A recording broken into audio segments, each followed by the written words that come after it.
helping you lead a healthier life. This is CURES.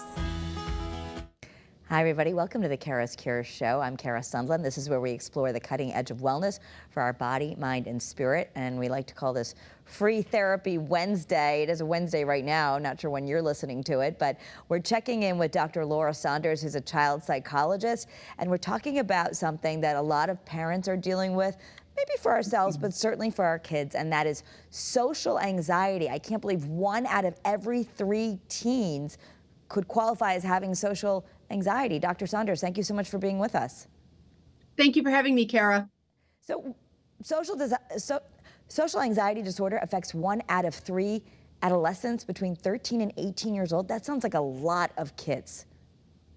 Yes, I've been wanting to talk about this topic for a while because it's something that, and obviously I work in a setting where in general I'm working with individuals who struggle with some type of emotional issues, mental health issues.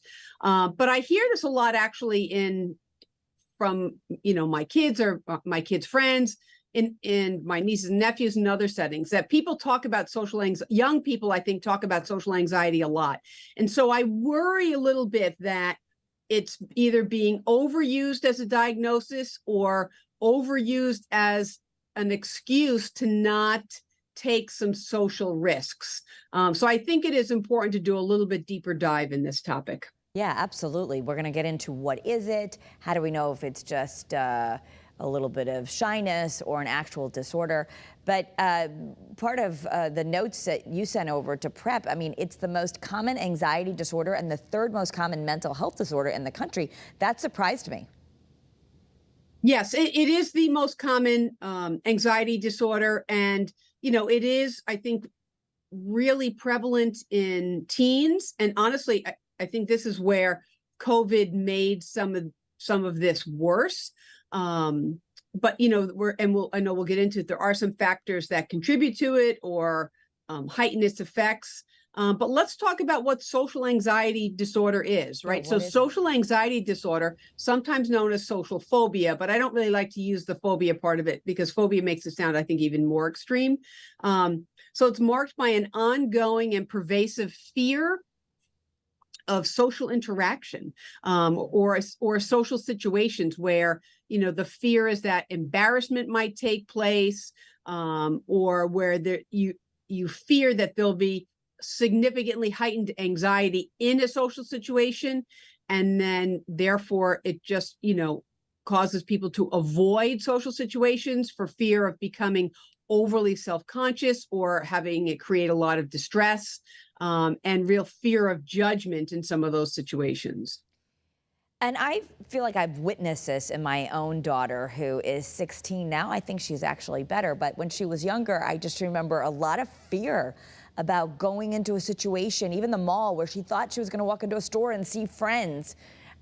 So this is, how do we know if we're dealing with someone who has a disorder, or it's just normal adolescent behavior? Well, I think all teens fear embarrassment, right? And who are the biggest sources of embarrassment except their parents? But at the same time, what I like to look at is how does it hinder their functioning? So, if your teen just doesn't want to, doesn't seem to be leaving the house, or isn't doing activities that maybe they used to do, or is not joining things, is not, developmentally, juniors and seniors in high school and beyond, they should on the weekends be doing some social things with peers outside of their school time. And if they're not doing those things, I would worry about them a little bit more socially. But I think it's whether it's a social anxiety, disorder, or just some struggles around social anxiety. As we've said earlier, in Great Days, that the treatment is still the same, but it's the hallmark, or the cutoff, the guideline is how much does it really hinder their functioning. Yeah, okay. So, and some risks for that might be a shy demeanor. I mean, a lot of times we say, oh, our kids, however they are, is great, and it is. But if you're inherently shy or withdrawn, and scared to try new things, you're at an increased risk for social anxiety? Yes, kids who are inherently shy, inherently more withdrawn, they tend to be more apprehensive. As I usually say, they have vulnerabilities towards anxiety anyway. They tend to be just a little bit more of an anxious person. They would be at slightly greater risk to develop a more full-blown social anxiety disorder. And also, if you have any health or physical issues, maybe a teen has some sort of physical problem that's noticeable to others, that can be a tough thing, but that also could put them more at risk. Yes, the reality is teens, middle schoolers and high schoolers, I think particularly, I think elementary schools, they're a little bit more open and accepting. But once you get to middle school and high school, right, the developmental task is everyone wants to feel like they are cookie cutters, that they all fit into the box and that they're all the same. And anyone that's different in any way, you could have a stutter, you could have a birthmark, you could have any type of health or physical issue that makes you a little bit different, makes you stand out in middle school and high school. And standing out is really not anything teens want to do for themselves. And certainly that's not something that they necessarily feel they have any control over. So that standing out makes them feel different and may actually make them a little bit more prone to having perhaps some embarrassing or difficult situations, and therefore want to avoid social interactions. So, as a parent, what can we do if we're seeing this impact our child? Like, I don't want to go to this after school dance, or I don't want to go to that because there's too many people there, or I don't want to go to this. I mean, you could just say, okay, my kid's kind of a shy person, they don't have to do anything, but that's not what you recommend. Well, I guess what I want to find out in some of those situations is what's the reason? Like, why don't you want to do this? That I do want young people to engage in social interactions. I talk all the time about, the importance of social connections, right? We talked last week about how social connections really are considered a health and longevity factor. So the way that you build your social skills is in your younger years. So is it just that they, it's a pattern of behavior? They seem to avoid all social interactions, like they barely make it through the school day, but don't want to do anything after school, or don't want to do anything that's, even a little bit unstructured. The other phenomenon I've heard a lot about recently is that some schools actually allow kids to not have to do lunchtime, like they just don't even have it in their schedules. Yes. So that they avoid, because obviously lunchtime in elementary school would be like, recess or things like that. But lunchtime is a classically unstructured time that can create anxiety around where am I going to sit and who am I going to sit with, even if it's deep into the year. I mean, that's definitely a early in the school year issue, but even deeper into the year, like, where am I going to sit? What if someone's sitting in my seat? Who would I talk to? I don't know how to, how would I start a conversation, right? Those kinds of worries, excess worries, are particularly concerning. And so if you see your child avoiding all social activities, I would be more concerned. If it's a one-off, I'm not going to be as concerned. But it is really important for young people to develop social skills. Now, my concern in that situation is also that those parents also carry some measure of social anxiety, and therefore don't think that it's all that significant in their children. So let's dig into that a little bit. As parents, we want to empower ourselves. So what could be, if we want to empower ourselves as parents and we're looking at our own parenting style, how might we impact, for better or for worse, our kids and social anxiety? So there is some research to show that a very overprotective parenting style can exacerbate underlying vulnerabilities of anxiety or social anxiety. So that overprotective parenting style where, it's like, oh, I don't know if you should go out. And what if you meet someone you don't know, or, let's not do that because something bad could happen. Like that kind of overprotective style just reinforces the fact that, bad things are lurking everywhere. And I guess I mean, bad things could be lurking out there. However, I'd like to believe that the majority of our experiences are going to be helpful or learning experiences, and not that bad things are lurking out there everywhere. And so if as the parent, you're constantly giving that message, and engaging in a very overprotective parenting style, you're going to pass on a lot of that anxiety and worry to your children. Again, my concern is that the parents might not even know that they're being overprotective. They just think they're being good parents. Right, right. And so we have to look at ourselves as well. But let's play this out in real time. You know, you are noticing that your child doesn't want to get out of the car. They just only want you to go in and pick up the food, because what if my friends are in there, or I won't go inside the mall, or I won't go in there. And how do we handle that? A, find out if it's really an issue, and B, how do we coach them out of this? We talk about, the treatment for a very serious social anxiety disorder or serious social anxiety issues is what we call exposure therapy. And what I like to remind people is that exposure therapy is different than immersion, right? Immersion is the concept of, you need to learn how to swim. I'm going to throw you in the pool. I'm going to throw you in the lake, learn how to swim. I'm not recommending immersion in these situations. What we're recommending is exposure, which is a stepwise process. So if you're going to pick something up from the store, or pick some food up, takeout food, and your child refuses to leave the car to go in to have to interact with someone that they don't know. So it might be, okay, this time, the one time you're going to come in with me and you're going to see me handle this situation. And then the next time, you're going to come in with me and you're going to say one thing when we do this interaction. And right. So you move towards it. You don't say, you have to do this, and really kind of immerse them in the situation.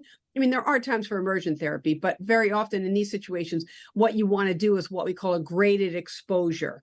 So you want to move them in the direction. If they wanted to go to a friend, they got invited to a friend's house, but they don't want to go. Maybe the first time, you say, thank you for the invite, but my child's not going to make it, but you drive by that friend's house, right? And then next time you drive by that friend's house, and you have them at least get out of the car so they can see the neighborhood or see what's going on. So you move the exposure in a direction that exposes them to what it is that they're most anxious about.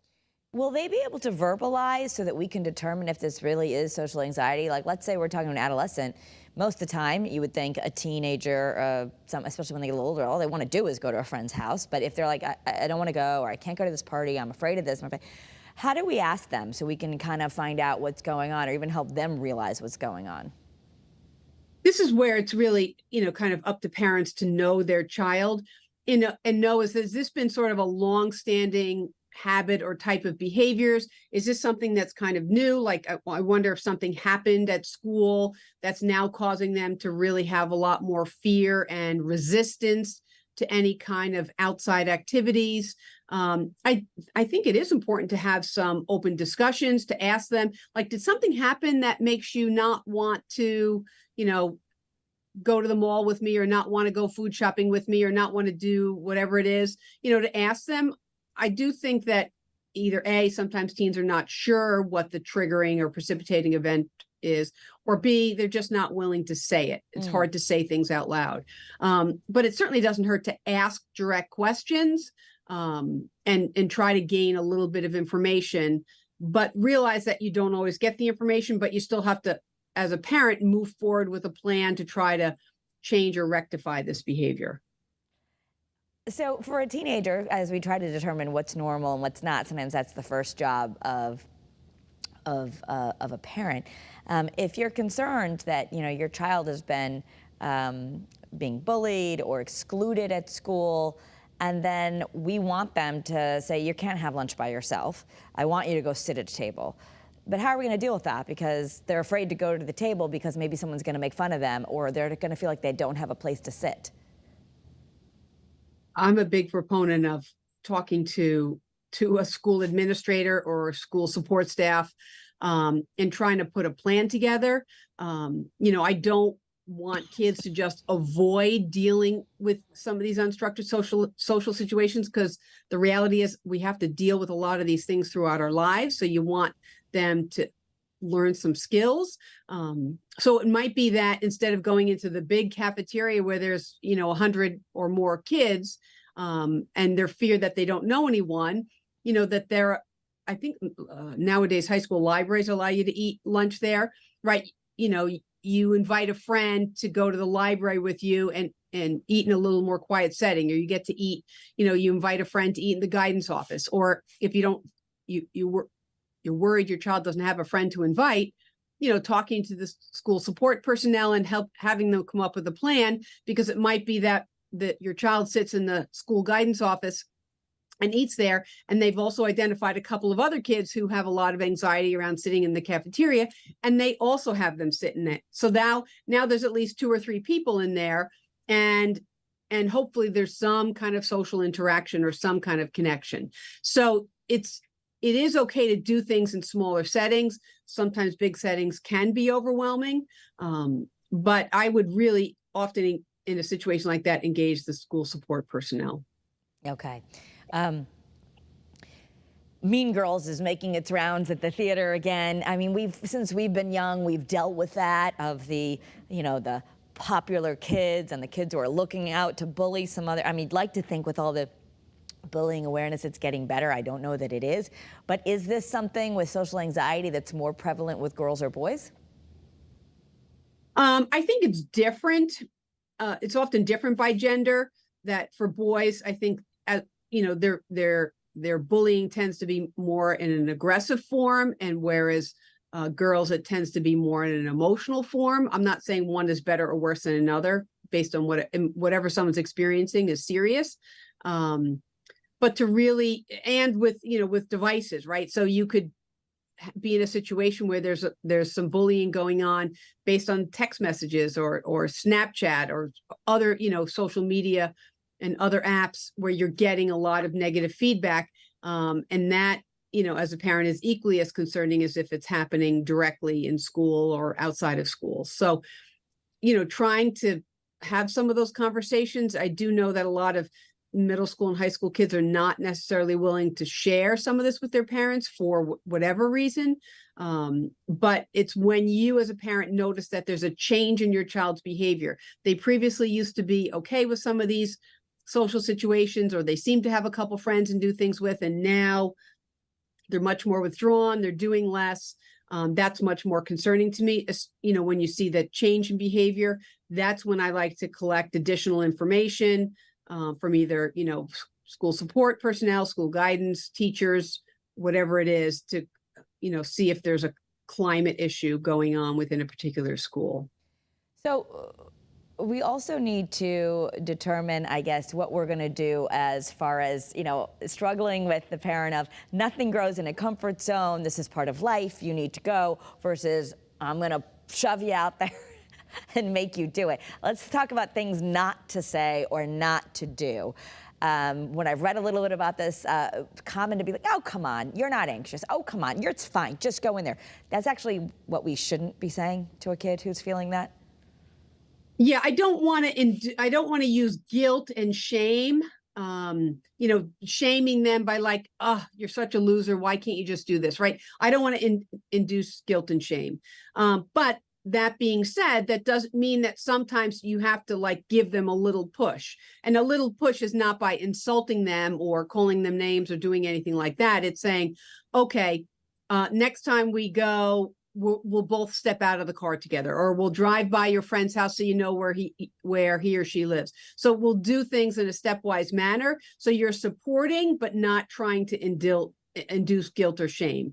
So it's moving things in a stepwise manner, being supportive, but also really being aware of sometimes the messaging that you send in terms of being overly protective, or, yeah, you're right. There's a lot of bad people out there. I mean, a lot of the messages we send as parents instills sometimes false beliefs in our children. As we talk about, I'd like to, concrete instances. I'm thinking of a teen I know who had a real trouble getting dropped off at a hockey game because they They went all the way out there, but then they just wouldn't go because they weren't going to walk in by themselves and walk by all the kids. And so I guess in that situation, it would have been better to go with a friend because they would have gone, but they just couldn't, once they got there, bring themselves to go into a school social situation by walking in themselves. Is that common? Does that mean it's social anxiety? And what do we do in a situation like that when you've driven out there, you know they kind of want to go, and then they really are just shutting down because they're too afraid to do something by themselves? So I think that's actually a very common scenario. I would call that a little bit of social anxiety, but I wouldn't necessarily consider that a disorder unless it's a repeated and ongoing pattern where it's really debilitating. But in that situation, that's a great example. Because so here they want to initiate, but like, let's think about it from their perspective. You're walking by yourself into into an arena or some kind of situation where, you don't know where you're supposed to buy a ticket. And then, where's the right place to sit because, you want to sit on the side where your team, it's the home team bench or home team side. So there's a lot of unknowns in that situation. Sometimes what I would do is talk that through. Okay, let's think about this. Or, you're going to go in. The first thing you need to do is buy a ticket. Do you think the ticket booth will be over to the left or over to the right? After you buy the ticket, enter into the rink area and look at where, do you see anyone with your school colors, or do you see anyone that's familiar to you? So really kind of talk it through step by step. I don't know that a team would necessarily want you as the parent going in with them and maybe navigating those first steps. Probably not. But honestly, then if they then refuse to go in, I might just sit in the parking lot. I might sit in the parking lot and watch people go in and say, look, that person's going in by themselves, or those two are going in together, but maybe next time you can invite a friend. But I might actually sit in that parking lot for a while and just watch people going in. That might be, a first step in an exposure. Okay. But ultimately, when they're like, take me home, you're not going to force them out of the car and say, you have to go, you made me drive here. You're going to realize they're in so much distress. That's not going to work. I guess we just have to go home. Yeah. But again, I might, I would want to talk through the steps. Well, if you went in, you'd go in, you'd look for the ticket booth, from the ticket booth, and you'd look for where the home stands are. You'd look for people. Like, I would talk through the steps, even if they're not ready to do it next time. But then when they say that, you find out there's another hockey game or whatever, the, basketball game, it's saying who's one person you can ask, or who's, can that friend meet you there? And then you text them and then they come out and, so to do things in a way that creates a little bit more of a graded exposure. How much does social media and the advent of it have an effect on social anxiety? Are we seeing more of it in this generation than we had? I know it's terrifying when they're looking and saying, look at the snap map. I can see all the people in there. And then that adds another layer that none of us had to worry about. I think, I love to blame social media for a lot of things, but I do think that social media and, sometimes the excess time spent on electronics or video games do play a role.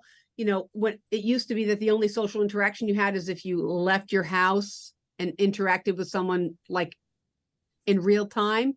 And now you can text someone, you can, kids often don't even talk on the phone, right? We used to talk on the phone all the time, and talking on the phone, whether it's having a phone call with your friend or, calling about something, it requires an exchange. It requires you to listen. Okay, there's a break in the conversation. Now I can ask my question, right? So you realize all the little skills that are involved in some of these situations that young people don't learn by only ever texting and only ever engaging with other people through video games or, through apps. Yeah, it's definitely a different thing. And I noticed in my own house with two teenagers, one boy, one girl, the girl will be on FaceTime a lot with her girlfriends, and the boy not so much. They just, maybe they text or maybe they get on a video game, but they're not hanging out on their iPads talking in a group all night.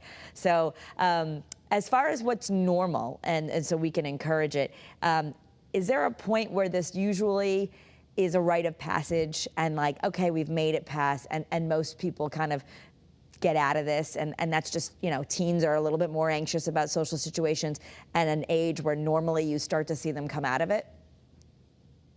Yeah, I mean, I honestly, I would want to see it get better as they get a little older, and feel a little bit more secure and confident in themselves, because that's an underlying factor in a lot of this. You know, the sense of self-confidence that you develop. And here's the reality: you don't develop self-confidence by sitting in a bedroom by yourself on a video game, right? The way you develop self-confidence is through experiences, and sometimes those experiences are not optimal and don't work out well, and you make a mistake, and then you have to figure out a way to fix it or do it differently. You know, the way that we build self-confidence is through experiences, reality-based experiences. So that's why you want to kind of pull back the reins a little bit with your teens, in a reasonably safe situation, and give them some of these experiences, because that's the best way that they learn. Yeah. And it's through those learning experiences and getting through it that it builds a little bit more self-confidence for them. Yeah, ultimately, we all want mentally strong kids. And I guess the research, you and I have talked about this, and I've seen this in many articles and journals, that to build mentally strong kids, we have to let them fail. We have to let them experience things and actually learn to problem solve and come out the other end. Right, because the reality is we learn most from the failure or the difficult experiences far more than we learn from the successful ones. Right. So we have 2 minutes left, but I'd just like to give people some actionable steps. If we were to sum this up, you first want to determine if it's social anxiety. It's super common. 1 out of 3 adolescents might have it. And our goal to heal it is to go step by step with our kids. Absolutely. We do some graded exposure. I do like to do like a kind of a self-check. Am I doing something in my parenting style that's contributing? I don't want to say cause, but contributing to this, or making it worse in some way. We really want our children to develop some social skills, because social skills are the key to life. You can't like go to college or work in a job without some basic social skills. So helping them take some steps forward, not trying to create shame and guilt if they are struggling with it. And based on the extent to which they're struggling, just trying to do things at home, problem solving, role playing, some graded exposure. If it's so debilitating that they're, like, for example, not even getting to school because they don't even want to deal with the social exposure at school, that's a bigger problem where you need to get some professional help. Right, and that's when we can go to the pediatrician and get a referral, or speak to someone like yourself, a child psychologist, because there is help. Yes. You've seen kids who are really struggling come out the other end, so we can really get some help, even if it's that severe. Right, but the only way to deal with it is actually to get through it. It is not by avoiding it. All right. Dr. Laura Saunders, thank you for sharing your wisdom with us here on Kara's Cures. You can follow me at Kara Sundlin for more information. Have a great day, everyone, and be well.